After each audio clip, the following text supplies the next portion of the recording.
Hi guys, it's Julie from cookedbyjulie.com. Today we're making the best stuffed shrimp ever. I shared a similar recipe with you guys years ago, but this one is better, way better, because over the years I've tweaked it and now it's perfect. So let's get started.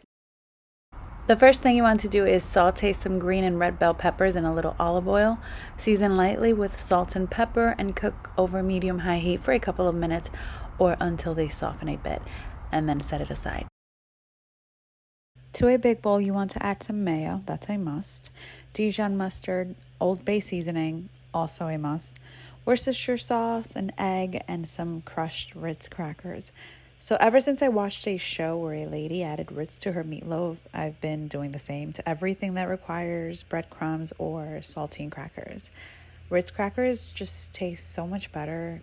They're buttery, sweet, just delicious. Trust me, add some Ritz crackers. Add the cooked peppers, mix that well.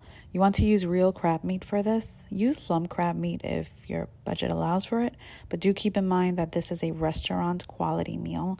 I want you to really enjoy this. I want this to taste just like the 6 stuffed shrimp they serve you at an upscale restaurant for $40, okay? Be super gentle while folding the crab meat.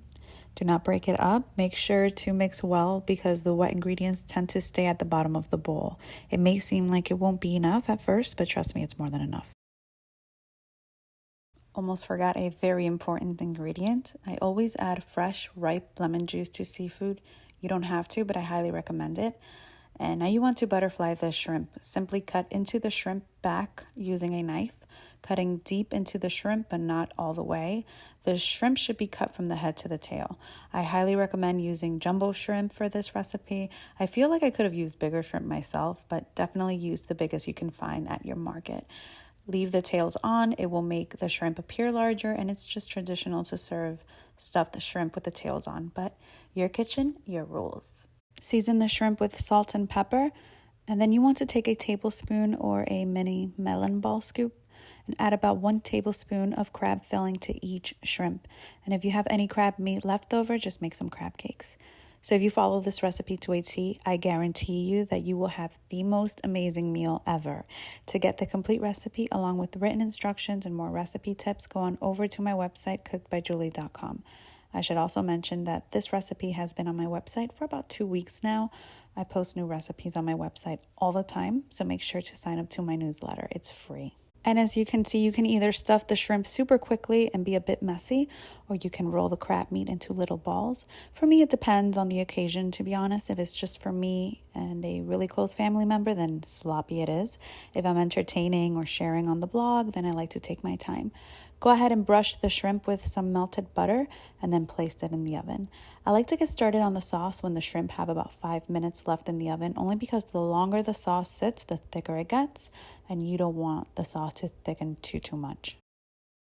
Alright, so to make the cream sauce, you'll need some oil, lots of fresh garlic, red crushed pepper.